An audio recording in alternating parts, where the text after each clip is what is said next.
24/7 on duty nga mga barangay officials sa kabarangay sa Samal Island, Davao del Norte, gidaig sa kabarangay. Ano ang report ni John D. Esteban?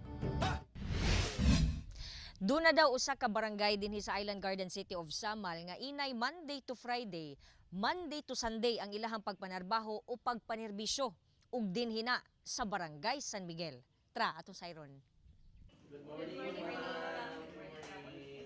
Ang kinasingkasing nga pagpanerbisyo sa ilahang kabarangay mao ang panata sa mga opisyales dinhi sa barangay San Miguel sa Samal Island.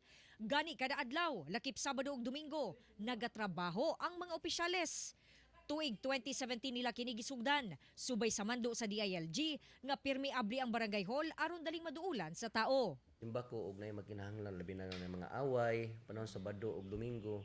So dapat na aday makasis o kung dili ba nay kanang busy kaayo mo ani og Sabado ug Domingo maghuwag clearance, matagaan na mo sila dayon kay Doon na usab sila schedule nga istriktong ginatuman aron masigurong dunay mabilin sa barangay hall 24/7. Wala daw ginakwenta sa mga kagawad ang oras sa ilahang trabaho kay paagi kini aron matabangan ang kapitan sa pagserbisyo sa katawhan. Ikan sa Lunes, bisag unsang adlaw akong matungnan, mo duty jud ko diri. Kung makita man gud na sa katawhan ma'am kung unsa ka bali nag-unite ang usa ka council dira mag ang suporta nga ihatag sa mga tao nga sila pud mag-unite pud. Ang pang-apply sa trabaho mong kuha di ko mga requirements niya naaman sila dire permente.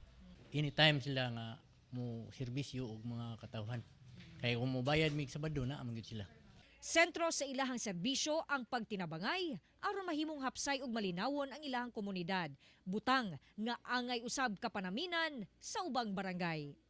Kauban si Mel Colmenares sa kamera. Ako si John D. Esteban para sa One Mindanao.